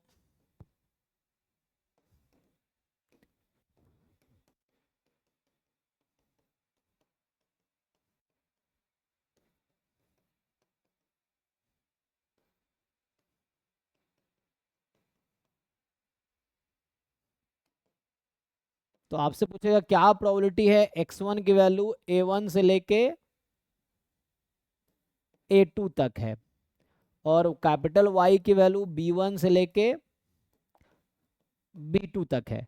तो जैसे ये आपने लिखा वैसे ही 2 डायमेंशन में जब इसको आप लिखेंगे, so that will give you f of, मतलब सी डी एफ में जस्ट f लिख देता हूँ, इतना ये नहीं लिखेंगे, है ना, ये बार बार टाइम लेगा, तो इसको इतना लिखते हैं बस। तो यहाँ से आ जाएगा f a1 comma b1 plus f a2 b2 minus f a1 b2 minus f a2 b1। तो ये जो क्वांटिटी हमने वहाँ लिखा है ना लास्ट में, यही लिखा है कि this should be non negative. क्यों नॉन नेगेटिव होना चाहिए? बिकॉज ये प्रोबेबिलिटी है, तो प्रोबेबिलिटी तो नेगेटिव आ नहीं सकती, तो इसीलिए। और ये कंडीशन जरूरी है क्योंकि ऐसा फंक्शन भी एग्जिस्ट करता है जो ये पहले 5 कंडीशन को सेटिस्फाई कर रहा है, still it is not joint CDF. ऐसा फंक्शन आपको मिल जाएगा जो ज्वाइंट सीडीएफ नहीं है, बट स्टिल ये 5 कंडीशन सेटिस्फाई कर ले रहा है, पहला 5, तो उसके लिए छठा कंडीशन जरूरी है। उसमें क्या होता है, ठीक है ना, तो इसीलिए ये है, एक बार नोट करो। हाँ सर इसमें वो जो इनइक्वालिटी में नहीं समझ पा रहा हूँ, a1 लेस देन नहीं नहीं, लेस एक देन मिनट, यहाँ पे मुझे सेम ही लिखना पड़ेगा, तो मैंने लिखने में फिर से यहाँ पे कॉन्टिन्यूअस है तो कोई दिक्कत नहीं है, डिस्क्रीट में प्रॉब्लम होगी ना, कॉन्टिन्यूअस में कोई दिक्कत नहीं है, डिस्क्रीट में दिक्कत आएगी। अब ठीक है, देखो उसी ऑर्डर में रहेगा जो वहां पे है, क्योंकि नहीं तो डिस्क्रीट में प्रॉब्लम आएगी। कॉन्टिन्यूअस में फाइन, कॉन्टिन्यूअस में कहीं भी इक्वालिटी लगा दो उससे कोई इफेक्ट नहीं पड़ेगा, बिकॉज एग्जैक्ट पॉइंट पे प्रोबेबिलिटी 0 होती है कॉन्टिन्यूअस में, डिस्क्रीट में प्रॉब्लम होगी।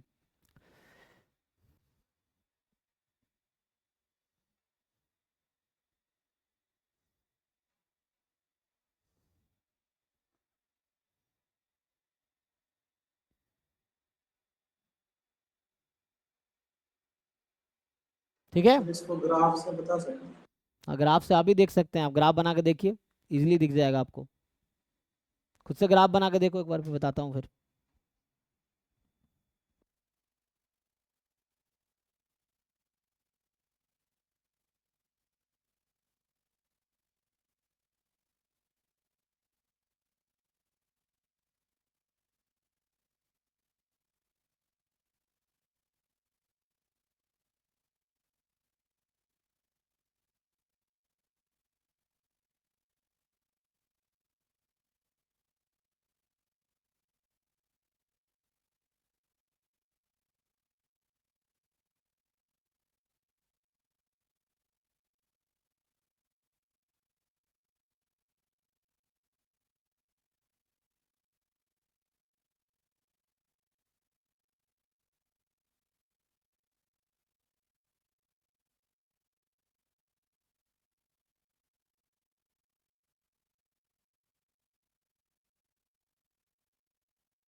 सर ये फॉर्मूला याद रखना पड़ेगा?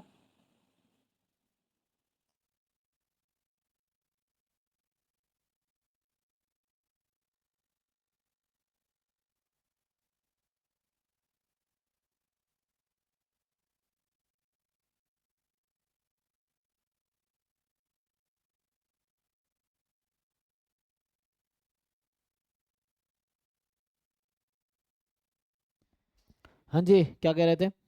समझ आया? सर ये फॉर्मूला याद रखना पड़ेगा? हाँ, मुश्किल थोड़ी है याद रखना। देखो फर्स्ट सेकेंड सेकेंड में सम है, फर्स्ट सेकेंड या सेकेंड फर्स्ट में माइनस लगा हुआ है। आसान है, देखो याद रखना। यस सर, याद हो जाएगा, पर है ना? लॉजिकली नहीं सोच पा रहे हैं हाँ, इसको। लॉजिकली ये ग्राफ से देखो समझ आ जाएगा। जैसे मैं इसको कैसे जस्टिफाई किया था, इस वाले को कैसे जस्टिफाई किया था हमने, कि ये कोई इंटरवल है मेरे पास, यहाँ ए है यहाँ बी है, तो मुझे इस इंटरवल में प्रोबेबिलिटी चाहिए। तो हम क्या कर रहे थे, सो हम लोग ये जो रिप्रेजेंट कर रहा है, दिस इज यहाँ से यहाँ तक की प्रोबेबिलिटी है, ये वाला चीज़। इसमें क्या करते हैं हम लोग माइनस कर देते हैं किसको, हम लोग माइनस कर देते हैं यहाँ से लेके यहाँ तक को। तो बचता क्या है, देखो बचा क्या, जो ब्लैक कलर से बचा वो उतना ही बचा है। सो this is the probability actually. वैसे ही यहाँ भी देख सकते हो आप। तो यहाँ पे क्या है कि लेट्स से अभी के लिए ये एक्स एक्सिस है और ये वाई एक्सिस है। यहाँ है A1 A2, यहाँ मान लो B1 B2। तो एक्चुअल प्रोबेबिलिटी आपको क्या निकालनी है, एक्चुअल प्रोबेबिलिटी आपको निकालनी है जब x1 A1 A2 के बीच हो और x2 B1 B2 के बीच हो। तो x1 की वैल्यू A1 से A2 के बीच हो और इसकी वैल्यू B1 से B2 के बीच हो। तो मतलब इस रेक्टेंगल की प्रोबेबिलिटी निकालनी है आपको। Rectangle area, yes sir. अब इसकी प्रोबेबिलिटी निकालो। तो ये प्रोबेबिलिटी निकालनी है, तो क्या करेंगे हम, अब आप खुद दिमाग लगाओ। तो एक लाइन ड्रॉ करो, देखो अब यहाँ से ये लाइन जो है ना, this line is actually, what is name of this line, x is equal to A1। What is this line, रफली बना रहा हूँ ना। तो x is equal to A2। ये जो लाइन है y is equal to B1 और ये जो लाइन है y is equal to B2। अब देखो सो हो क्या रहा है, पहला टर्म किसको, पहले इसको समझो, ये समझो आप, ये देखो क्या है, इफ A2 कॉमा B2, इसका क्या मतलब है कि प्रोबेबिलिटी x1 लेस देन, है ना, आप लोग डेफिनेशन तो जानते ही हो ना इसका। सो इसका एक्चुअल मतलब क्या है, इसका मतलब है probability x1 less than equal to A1, x2 less than equal to B1। इसका क्या मतलब है, probability x1 less than equal to A2, x2 less than equal to B2 and so on. बाकी ऐसा ही है, ऐसा है। तो वो तो जॉइंट सीडीएफ दे रखा होगा, तो हम उसके हेल्प से निकालेंगे। तो ये मतलब क्लियर है ना। तो देखो सो ये वाला किसका प्रोबेबिलिटी रिप्रेजेंट करेगा, ध्यान से देखो, x1 less then A2, infinity से जो लाइन परपेंडिकुलर है, x1 less then right A, वाला। रुक जाओ, x1 less then A2 and y less than B2। तो x1 लेस देन A2 और x2 लेस देन B2। तो देखो ये x1 x2 की लाइन, अच्छा मैंने xy लिया है, x1 लिख लो इसको, क्योंकि हमने x1 x2 लिखा है, x1 x2। तो अब आप समझो उस चीज को कि this is the probability x1 less then A2 and y1 less than B2। दोनों का इंटरसेक्शन है, बीच में कॉमा होता है ना, इंटरसेक्शन होता है। तो x1 less then A2 and y1 less than B2। तो x1 A2 से कम है, सो ये लाइन का इस तरफ, और x2 B2 से कम है, इस लाइन का इस तरफ। तो कॉमन क्या रीजन होगा, सबसे बड़ा स्क्वायर। हाँ, ये लेके ये वाला पोर्शन का। तो मतलब इस वाले पोर्शन का ये प्रोबेबिलिटी रिप्रेजेंट कर रहा है, ये है। तो इसको रिप्रेजेंट कर रहा है वो, ये वाला मान लो आ गया, ये मैंने जो भी जिस कलर से सेट किया है। अब इसके बाद क्या करोगे, अब कुछ नहीं, अगला 3 टर्म में क्या हो रहा है, लॉजिकली समझो। एक बार इसको घटाया, अभी आपने इसकी प्रोबेबिलिटी लेना तो इतना ही था, तो आपने यहाँ पे 1 2 3 बॉक्स एक्स्ट्रा ले रखा है। तो हुआ क्या, पहले एक में इसको माइनस कर रहा है वो, दूसरे में इसको माइनस कर रहा है। अब 2 बार माइनस करने के चक्कर में ये 2 बार माइनस हो गया, तो एक बार इसको फिर ऐड कर दे रहा है वो, बैलेंस करने के लिए। हो गया, देखो ध्यान से, okay sir. This is the logic, ध्यान से देखो आप। तो ये सबसे बड़ा वाला स्क्वायर है। जब ये माइनस कर रहे हो, देखो x less than x1 less then A1 and x2 less then B2। तो लेस देन A1, यहाँ से लेस देन A1 और लेस देन B2, तो ये वाला। तो इस तरह से मतलब ऐसे देखो 2 बार माइनस हो रहा होगा, सही लिखा ना, A1 B2, चेक करो A1 और B2।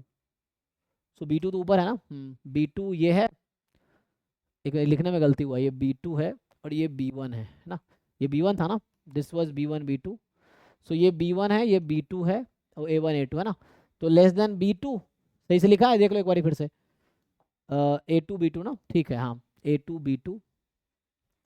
तो ये B2 है, ये B1 है।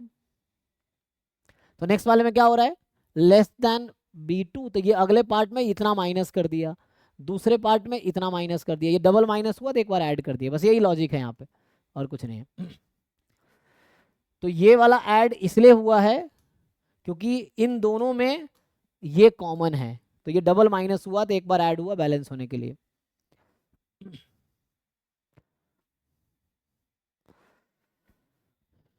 ठीक है भाई, जैसे चलो एक क्वेश्चन इस पे कर ही लेते हैं। मान लो मैं तुम्हें ज्वाइंट CDF लिख दूं और एक क्वेश्चन लिखता हूं, देखो। तो मान लो क्वेश्चन नंबर 6 बोल लो, late x1 x2 has joint CDF. So x1 x2 has joint CDF.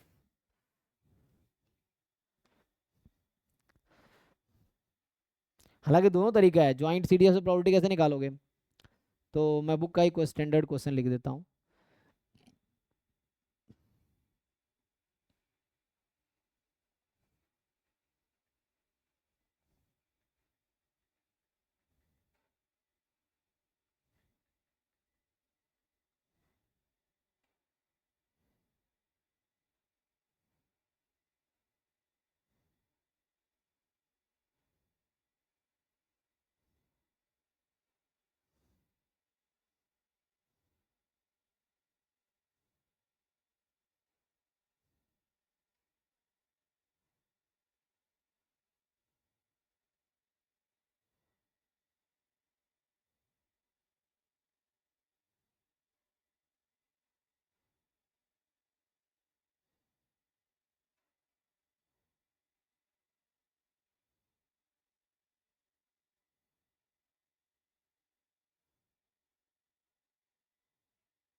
देखो अभी तो ऐसे ही लिख लो। तो ज्वाइंट CDF मान लो ऐसा है, वैसे तो ऐसे ही निकाल लोगे बट ऐसे प्रोबेबिलिटी से देखो क्या आता है। दो तरीके से इसको फाइंड कर सकते हो, अभी तुम्हें मैं ऐसा लिख देता हूँ कि तुम दो तरीके से फाइंड कर सकते हो, जहाँ x1 more than equal to 0 and x2 more than equal to 0, या इसको बुक में ऐसा लिखा रहेगा यही चीज़, e की power minus x1 plus x2 and 0 otherwise. ठीक है, ऐसा लिखा रहेगा। अब आपसे पूछेगा कि फाइंड करो, तो what is the probability of x between, या चलो मान लो ऐसा लिख दूं मैं, x1 between -1 and 1 and x2 between 0 and 1, मान लो ये है, ये प्रोबेबिलिटी निकालो। ये ज्वाइंट CDF है, पहली बात तो ये देखो ज्वाइंट CDF है, ये ज्वाइंट नहीं बनाएगा ना, ये ऐसा लिखना पड़ेगा, ऐसा लिखना पड़ेगा ना, वो ज्वाइंट CDF था ही नहीं, ये इसको मल्टीप्लाई कर सकते हो। ठीक है, एक तो ऐसे ही आसान सा मैंने वो मल्टीप्लाई कर दिया जस्ट मार्जिनल को। ये प्रोबेबिलिटी निकालो जरा क्या होगा। तो इसको हम दो तरीके से सॉल्व करेंगे, देखेंगे दोनों में सेम आंसर आएगा। तो अभी के लिए फॉर्मूला लगाओ और देखो क्या आंसर आता है, फिर मैं दूसरे तरीके से भी सॉल्व करता हूँ, फिर हम देखेंगे दोनों से सेम आंसर आने चाहिए, है ना। तो अभी के लिए ये ट्राई करो, ये वाला फॉर्मूला लगाओ जो यहाँ लिखे हैं, you apply this formula.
Sir 1 minus E to the power -1 into E to the power E minus E to the power minus, क्या आया? मतलब E minus 1 by 1 minus 1 by E into first bracket E minus 1 by E. Sir this is first bracket. अच्छा first bracket, हाँ ठीक है। One दोनों अलग अलग, 1 minus 1 by E first bracket और then e minus 1 by E first bracket. यहाँ तक ठीक है। हाँ हाँ 1 माइनस 1 बाई ई 1 बाई 2 नहीं। ये सर फर्स्ट ब्रैकेट के अंदर 1 माइनस 1 बाई ई इंटू, अरे भाई कितने ब्रैकेट लगाऊं, मुझे समझ नहीं आ रहा, रुको मैं ये कैलकुलेट सर कर। स्टार्टिंग में 1 के पहले अच्छा अच्छा दो इंटीग्रल है ना, दोनों इंडिपेंडेंट है, तो दो को पहला वाला इंटीग्रेशन आएगा 1 बाय ई माइनस ई ओके। इंटू में जाएगा। एनीवे कॉम्प्लिकेटेड है, देखो मैं खुद कर देता हूँ तो इसको मैच कर लो। तो है ना दो तरीका, एक तरीका क्या बताया हमने कि ये चूंकि कॉन्टिन्यूअस रैंडम वेरिएबल है ये, तो अगर डिफरेंशिएट कर लोगे एक बार x1 x2 के रेस्पेक्ट में, तो इससे आपको ज्वाइंट पीडीएफ आ जाएगा। ज्वाइंट पीडीएफ से कल हमने देखा था how to find probability using joint PDF, same इसमें भी है। आप डिफरेंशिएट कर लोगे ज्वाइंट पीडीएफ आ जाएगा, ज्वाइंट पीडीएफ से अलग प्रोबेबिलिटी निकाल सकते हो। अभी के लिए सीडीएफ यूज़ करना है तो फॉर्मूला यूज़ कर लेते हैं। तो फॉर्मूला यूज़ करने के लिए इसका जो आंसर होगा, जो पहला क्वेश्चन है मतलब 6 क्वेश्चन का सॉल्यूशन जो है, तो मुझे फाइंड करना होगा CDF at left left -1 0। Integration की जरूरत कैसे पड़ गई आप लोग, मुझे इंटीग्रेट तो करना ही नहीं पड़ा मुझे, हमने तो नहीं सर इंटीग्रेट इंटीग्रेशन नहीं करना। है ना, इंटीग्रेट तो करना ही नहीं पड़ा मुझे। तो हमें तो फॉर्मूला यूज़ करना है, तो left left plus F of right right, तो 1 1 माइनस एफ ऑफ लेफ्ट वाला इधर राइट वाला इधर माइनस एफ ऑफ राइट और लेफ्ट, ये हो गया। अब ये दे रखा है, पुट कर देते हैं। तो देखना है कि किस कैटेगरी में, ध्यान पहले ये देने का, ये बीच में कॉमा है मतलब एंड है, ठीक है, ये कॉमा मतलब एंड लिखा हुआ है। So minus x is -1 and this is 0, तो यहाँ तो अलाउड है नहीं, तो ये तो 0 हो जाएगा। प्लस F1 1, तो 1 1 अलाउड है, सो 1 माइनस ई की पावर -1 इंटू ई की पावर -1, ये हो जाएगा। फिर यहाँ -1 हो गया, ये अलाउड है नहीं यहाँ, तो 0 हो गया। इधर भी अलाउड नहीं है तो ये 0 ही हो जाएगा। तो आंसर आ गया 1 माइनस माइनस ई का स्क्वायर, तो मतलब ई -1 बाई ई का होल स्क्वायर। ये आंसर है इस क्वेश्चन का, पहले पार्ट का। यूजिंग दिस फॉर्मूला, जब मुझे 2 इंटरवल में प्रोबेबिलिटी पूछी गई तो ये फॉर्मूला यूज करो ना, CDF गिवन है मुझे। देखो भाई बाकी लोग ध्यान देना, यस सर। अदरवाइज है ना यहाँ पे x1 positive and x2 positive, तभी ये यूज करेंगे। एक भी नेगेटिव आ गया इस कंडीशन के हिसाब से, 0 कब यूज करना, ये कब यूज करना, इस कंडीशन के हिसाब से ना, कि व्हाट कंडीशन इज अलाउड, तो ये आंसर आ जाएगा। दूसरा मेथड है कि मैं इसको डिफरेंशिएट करूं, तब भी हो जाएगा। इसको आप डिफरेंशिएशन करोगे, इसी क्वेश्चन को मैं, तुम कर लेना दूसरा क्वेश्चन वैसे ही। अगर मैं दूसरा तरीके से निकालूं तो मुझे पता है कि ज्वाइंट पीडीएफ जो होगा that is the, sir e to the power minus x1 plus x2, क्या, वो डिफरेंशिएट करके आता है। अच्छा रुकिए रुकिए पहले मैं लिख लेता हूँ। तो डेल x1 डेल x2, ये जो फॉर्मूला है उसको यूज़ कर रहे हैं हम लोग, है ना। तो ये जो आप डिफरेंशिएट कर रहे हैं, तो उस तरीके से आपका आंसर आएगा क्या, e की पावर -x1 e की पावर -x2, ये। Yes sir.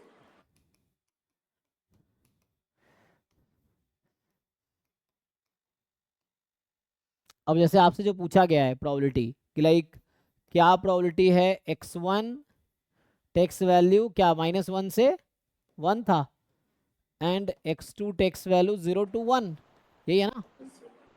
तो पहले ध्यान दो कि सपोर्ट में क्या है, सपोर्ट मोर देन 0 अलाउ करता है, तो ये तो -1 से 0 वाला वैल्यू की कोई वैल्यू नहीं है, वो 0 में चला जाएगा। तो हमें पहले इसको ठीक करना पड़ेगा। तो ठीक करने के लिए मुझे लिखना पड़ेगा 0 से 1 एंड 0 से 1। क्यों भाई, क्योंकि ये सैंपल स्पेस है, तो इसके बाहर का कुछ नहीं चाहिए, बाहर अदरवाइज में चला जाएगा। तो ये जो नेगेटिव x1 ले रहा है ना, वो अदरवाइज वाला पार्ट है, उसको हटाना पड़ेगा, उस पर 0 हो जाएगा प्रोबेबिलिटी, उसको हटा दिया हमने, तो ये हो गया एक्चुअली। अब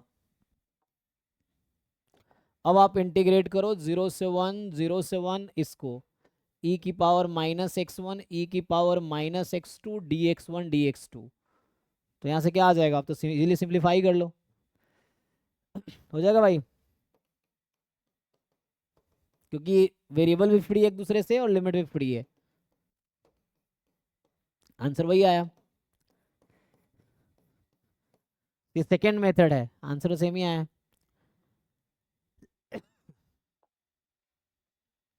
ये क्वेश्चन हम आपसे डाउट क्लास में पूछे थे कल।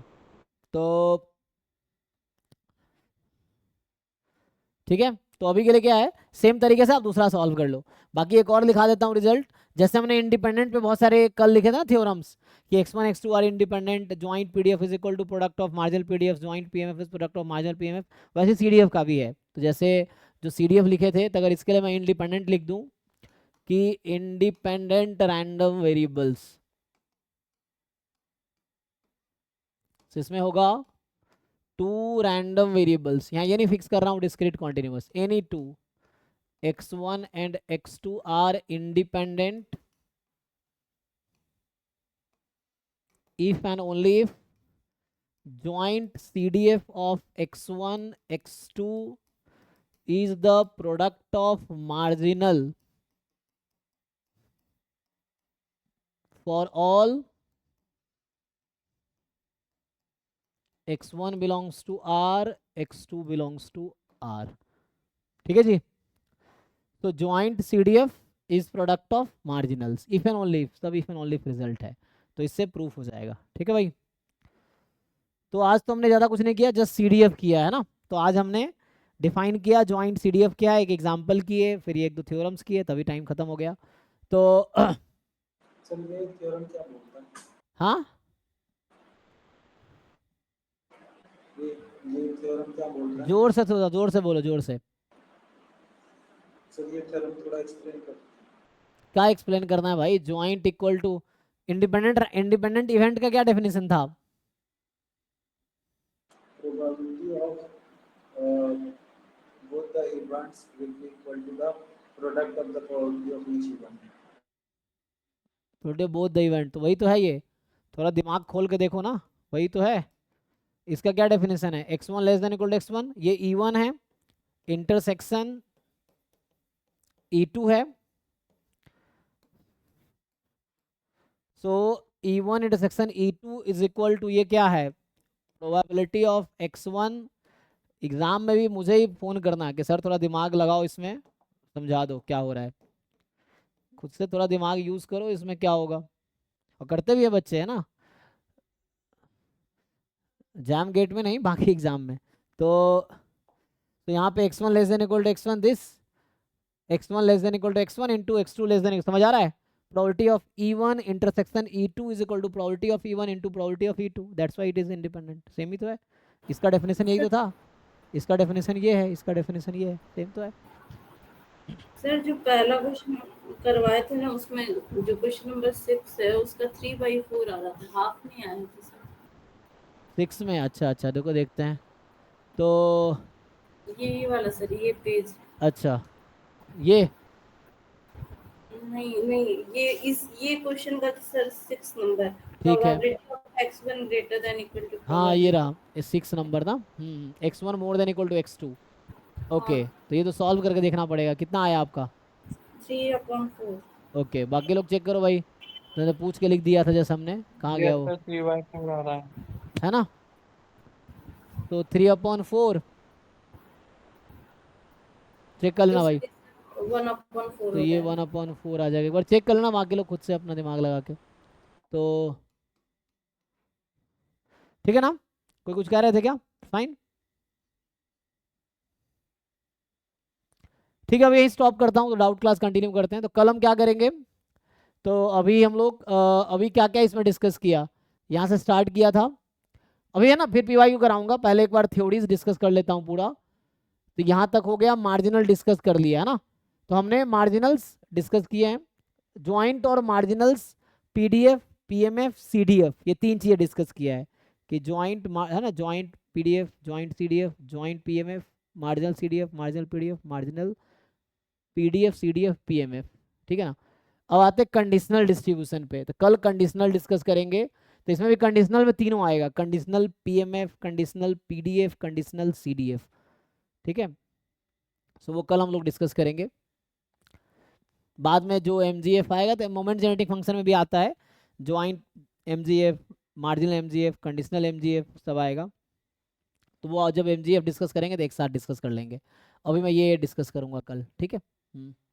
कंडीशनल डिस्ट्रीब्यूशन के साथ कंडीशनल एक्सपेक्टेशन, कंडीशनल मोमेंट, तो ये साथ में ही हो जाएगा, ठीक है। तो ये कल देखते हैं। चलिए अभी के लिए थैंक यू, अभी डाउट क्लास स्टार्ट करते हैं।